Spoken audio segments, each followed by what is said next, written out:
Continuing production of The Open Mind has been made possible by grants from the Rosalind P. Walter Foundation, the Bluestein Family Foundation, the Joan Gans CUNY and Peter G. Peterson Fund, the Malkin Fund, the May and Samuel Rudin Family Foundation, the Joanne and Kenneth Wellner Foundation, the John D. and Catherine T. MacArthur Foundation, and from the corporate community, Mutual of America.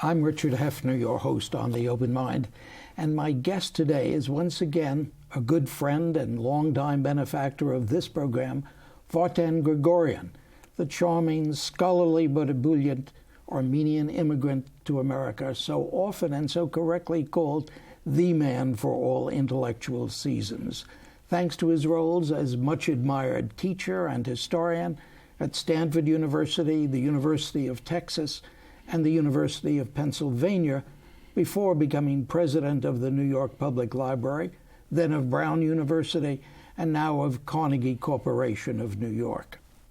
Indeed, in suggesting that my guest would have been great as successor to Secretary of State Hillary Clinton in the United States Senate, the New Yorker recently noted that, quote, the impossibly distinguished Vartan Gregorian is a one-man Academy of Arts, Letters, and the Humanities, end quote. All of which leads me to ask my friend what he wants to do and to be when he grows up. For that's a question I think I ought to be putting to more and more of my open mind guests, searching perhaps for something akin to Edward R. Murrow's This I Believe. Now, maybe it's an unfair question, Vartan, to throw at you that way, but after all these things, what's in the future? That's a very tough question you're asking. I know. All right, so let me try to answer it. I'm thinking aloud, so forgive me, I'm not trying to be evasive. In Gabriel Garcia Marquez, Love in the Time of Cholera, there is one line that stayed with me. It said, people are not born individuals once and for all when their mothers give birth to them. But throughout their lives, they reinvent themselves. So I've reinvented myself many times. Clearly, from that list I offered. Yes, list you have. It's not because I could not keep a job. Each job I've stayed 8, 9 years. But rather, when you reach a certain stage in your life, when you're intellectually stagnant or you get bored what you do, you're not eager in the morning to get up and run to your mission, I call it, not a job, then you better quit. So far, I've been fortunate. The only thing I miss in my whole 10 years here is that I did not have time to teach. I found teaching is most reinvigorating, most honorable profession. Actually, I'm surprised why people have to be paid to teach. I think people should pay to have an opportunity to teach. Because I always have believed that students don't fail, teachers fail. That you have to be able, with all the literature you have read, all the novels you have read, all the knowledge you have, all the experience you have, to be able to reach and touch somebody's soul. As a matter of fact, educatio is how to draw out from somebody what's already in there. That's what I miss. Some of the great moments in my life have been in the classroom. I've taught thousands, maybe 20,000 or more students throughout my whole career. And when I see them now, just yesterday, so 2 of them, they still remember the course they took me on Faust or intellectual history. They remember. The fact that they remember all these years. Many of us don't remember who spoke at our commencements. But there you are. So that's a kind of enchantment, fulfillment, that I feel you transmit your teacher's investment again in you to the next generation.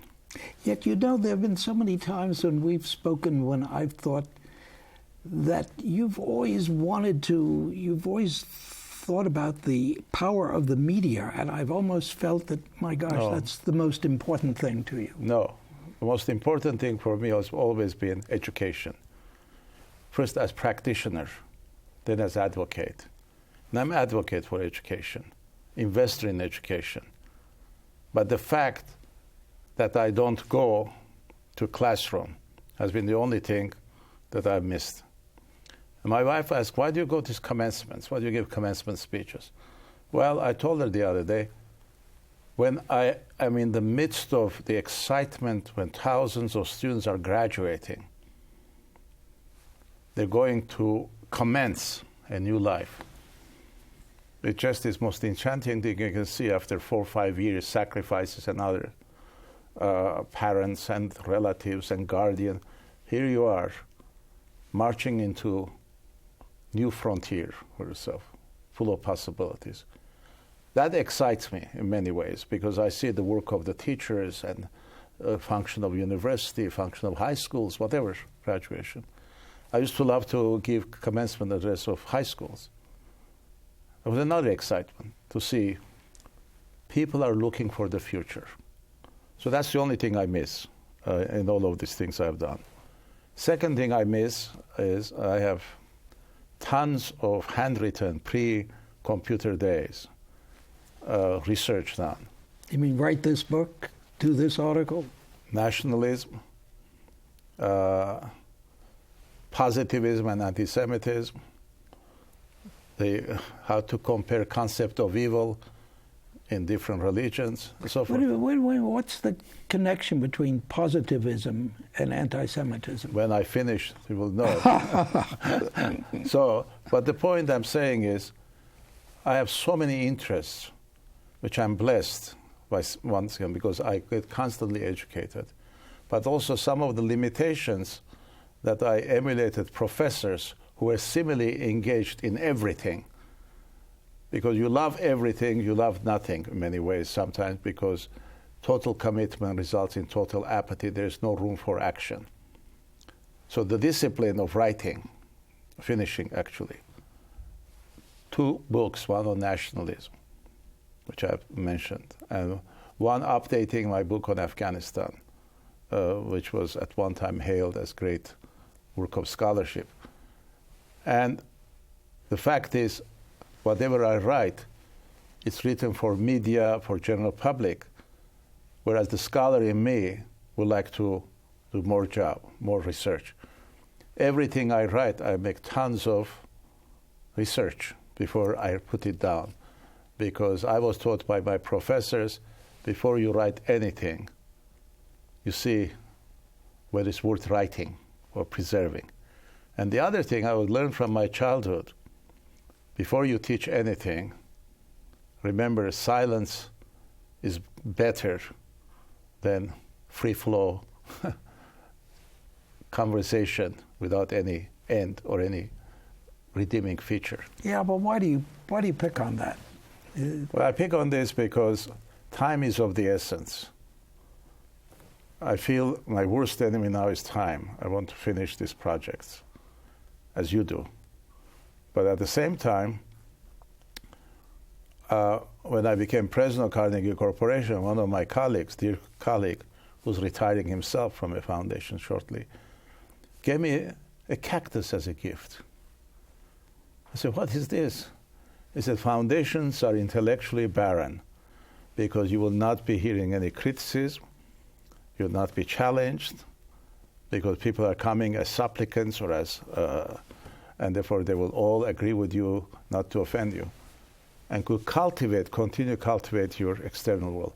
But I did not have to worry about that, because range of my activities, whether it's peace, whether it's international justice, human rights, and so forth, there are so many interests and so many outside from foundation world, whether it's Russia, whether it's the Middle East, whether it's France, whether it's international. So they sustain me in many ways intellectually.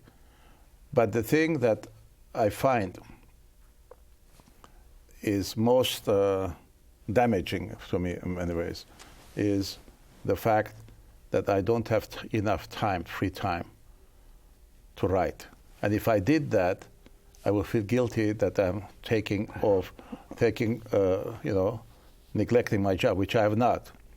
For example, I'm there 10 years. I can hardly tell you how many days I've taken vacation in 10 years. Because my problem always has been, and yours too maybe, anything worth doing is worth doing good or not at all. So therefore I put all or nothing. And that's very good for the institution. So I have been working for, whereas the library, Brown, and Carnegie. But it's not necessarily very good for me, my personal writings and others. So that's the only thing I miss, teaching and writing. Other than that, I think I have had most privileged life. I've never applied for a job in my life. I've never been fired from a job. And I've always done what I promised to do. I never dealt with contracts and anything. My word was my bond. How many people can say that nowadays? It's a luxury America has afforded me. And I'm trying to return one way or another through teaching, through scholarship, and through service to our youth and our citizens and our nation. You know, the reason I said I thought you were going to say something about media is because I have felt over the years in our discussions, and I don't mean just here, that you see the media as a great teacher. Yes. And that you wanted to make use of this. Oh, yes, I have. Instrument. I have, absolutely. Not only use of it, I've been very effective doing it in the past and now. Media means the content matters, what you transmit through media. Well, it's the teaching. Teaching ideas and values, but most importantly also preparation of new citizens.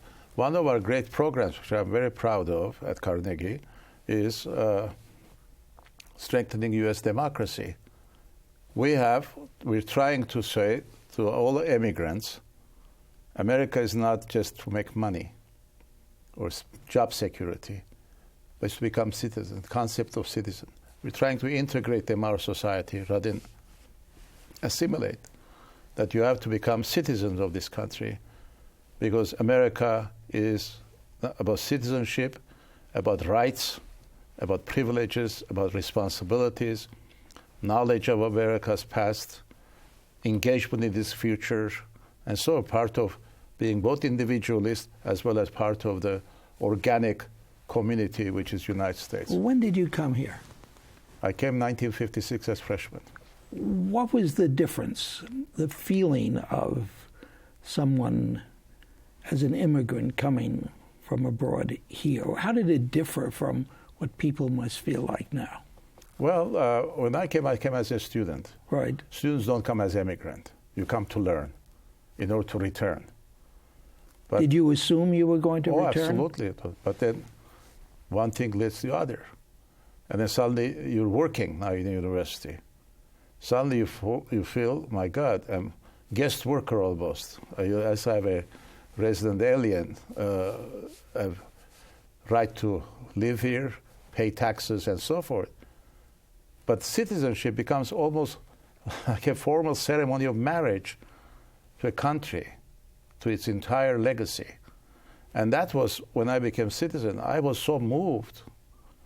It was almost like an act of marriage. I was marrying, unworthy as it may be, to the United States. I was becoming part of the United States. And it's a transformative occasion when you're making a choice to invest your whole life and everything in a country. And that was for me. I'm not now saying everybody should feel that way. But at the same time, I don't want people to see, I live here, but I don't participate in the country's life. country's future. And that's one of the things we're doing. We're doing at Carnegie again through media. We're involved in reformation, or at least transformation, of schools of journalism.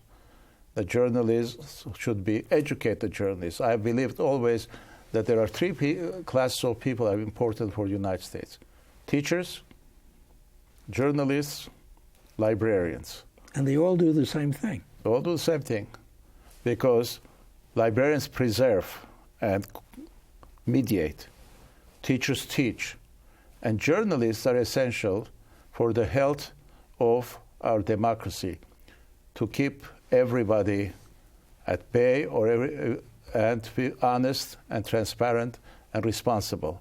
Sure, some of them are offensive, some of them get on your nerves, journalists, some of them are excessive, some of them are wrong, but the institution of journalism itself, institution of gathering news rather than propaganda, in itself is one of the important things of a free society.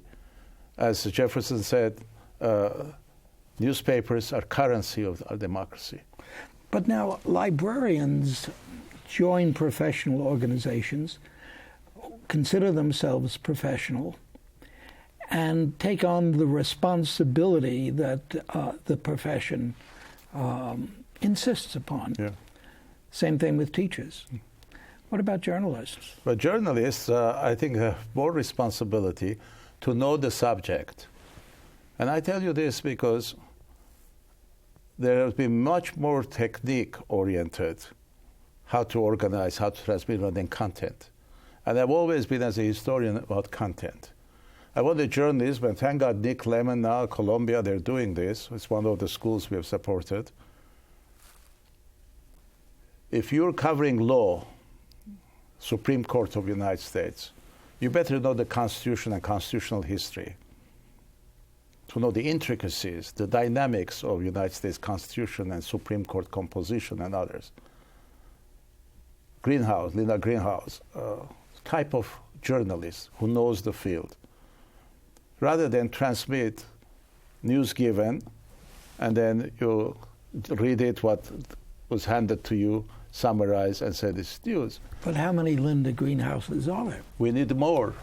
That's the whole point. We need Linda Greenhouses. We need individuals who will be challenging the system. We need a Bill Buckley, new Bill Buckleys. We need new I.F. Stones from the left and the right who could challenge, who could create a kind of dialogue rather than monologue, or because now, if you're covering law, you're covering medicine, you're covering government, you're covering economic, you better know what subprime is, study in depth and others. Because my fear is, if we don't have educated journalists and free press, and yes, various heterodoxy and orthodoxy always conflicting each other and so forth, you're going to have an Orwellian society, which we always dreaded. You don't have to suppress news anymore. All you have to do is inundate people with information. You want a report? I'll send you 10,000 pages. You don't have time to read it. You're going to read my executive summary of 2 pages. And I'm going to list there whom you can consult. From the left this, from the right that. And I say, well, there we are, balanced view. Nobody has divined how many shades of left there are, how many shades of right there are.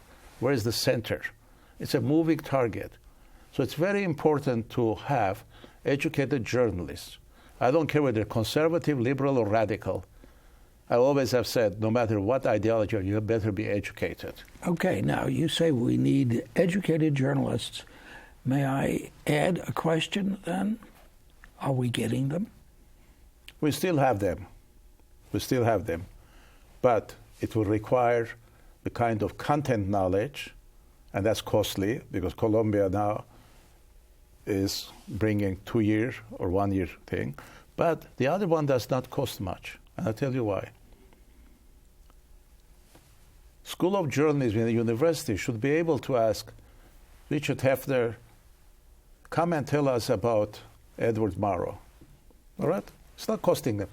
Your Rutgers, if they had a School of Journalism, to ask professor of law to come and lecture about torture, laws of torture in history, in Geneva, whatever the issue is, to invite historian of Nepal at Columbia to come and say, we read about Nepal. What are questions we should be asking? Where are documents we should be in? University, schools of journalism are important in a university because they are in a university. They should not be ossified outposts like schools. They should be taking advantage from entire knowledge, entire expertise of a university.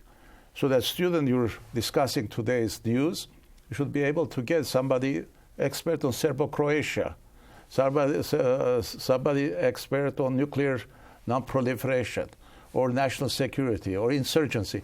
There are all kinds of experts in the universities. Their writings, their talents should be exploited and explored by schools of journalism when they deal with specific issues. Well, it sounds a little as though you were talking about Jim Lehrer's NewsHour, because that's precisely what they do. Well, they do some of it, but not all of it. Well, when Nick Lemon was here, shortly before he took over the deanship at the Columbia School of Journalism, I put a question to him. I said, well, why don't you, talking about a second year, content year, first you learn the techniques of journalism. I said, why don't you bring in only well-educated, well-rounded liberal arts majors? And his reply was, Heffner, you went to Columbia College where you had that kind of education. That's not to be found. Yeah. We are obliged to extend their education to these fields. That's part of the problem. The other part is that nowadays, because of unity of knowledge has collapsed in many ways in our universities. Look, when Oxford offered in Middle Ages Bachelor of Arts degree, you were going to learn in 3 years, they were going to make an educated person. Now, 8 centuries later, we still persist with all the growth of, monumental growth of information, knowledge, and wisdom, whatever it goes, all of them together. We still insist we're going to educate you in 3 years. So all the ills of society, all the solutions of it, is put on the shoulder of universities. Universities are supposed to provide remedial work to solve economic issues, expertise, and others. But I think, therefore, gradually, we're learning in a university, Bachelor Arts, how to learn. That's the greatest thing that university can provide. Then professional schools, having seen that you learn how to learn, they can instruct you and educate you what you should know about this. And the other thing, continuing education. Every profession has continuing education except journalists, because pilots have it, teachers have it, librarians have it, everybody. But journalists is such a problem that you learn on the job, but that's not enough. You have to be able also to be given time in order to, again, reinvest in yourself intellectually and culturally and others. Is that because it's not really a profession as the others are? It is a profession, but it's never treated as a profession. I mean, it does not have standing of law or legal, right? Business, and so forth, because anybody can write. And sure, if you're well-educated, you can write. The accent is well-educated, well-informed, and inquisitive. Those are 3 ingredients. But the journalists really wouldn't accept the responsibilities that go along with professionalism, would they? Well, why not? Well, of course, why not? But their attitude seems to be, at least when they're here, hands off. Well, hands off of what? Hands off of me as a journalist. I'm a First Amendment absolutist. Oh, well, maybe we should tell them they're First Amendment practitioners. I mean, by the way, well, why not? I mean, I want journalists to be treated as a profession with dignity, with which goes and responsibility that goes with that dignity. Because we need well-educated people as journalists, well-educated journalists. They're essential to the health of our democracy. We don't want transmitters of facts and information. We need people who will separate the chaff from the wheat, or the wheat from the chaff. Okay, we have 2 minutes left. I want to ask you about something else. I know that Carnegie was interested in civics and teaching our youngsters. What's happening with that? Well, we have invested in many organizations. It has succeeded to a certain extent. A circle where various governors and others have met it. My attempt now has been, last couple of years, and Sandra Day O'Connor is very much involved. My hope was that several Supreme Court justices could write a civics text in the form of major constitutional issues, past, not now, that formed our nation. Because the way it is now, civics is very controversial in high schools, not in universities, in high schools. How many times you cover the name of George Washington, Adams, and the founding fathers? How many times you cover, how many female names you cover, how many minorities you cover? All of this, it's become a kind of negotiated text rather than challenge of major issues.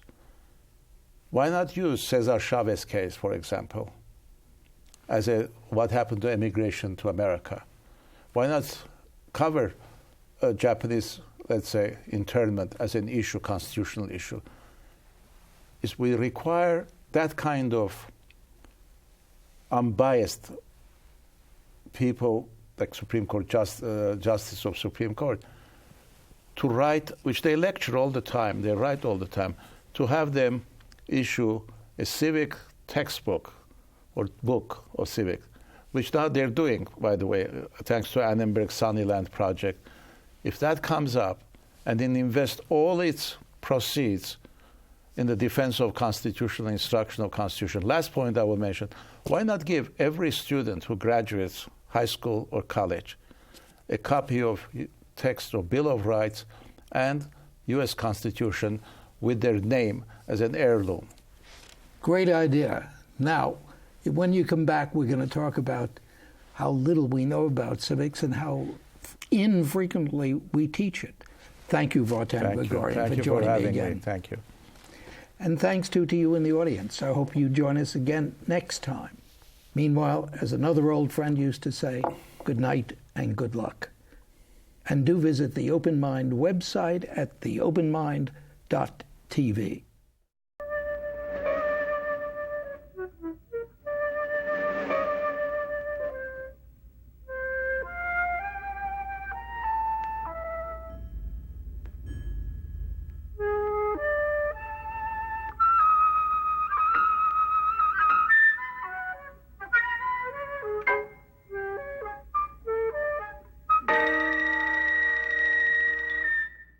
Continuing production of The Open Mind has been made possible by grants from the Rosalind P. Walter Foundation, the Bluestein Family Foundation, the Joan Gans CUNY and Peter G. Peterson Fund, the Malkin Fund, the May and Samuel Rudin Family Foundation, the Joanne and Kenneth Wellner Foundation, the John D. and Catherine T. MacArthur Foundation, and from the corporate community, Mutual of America.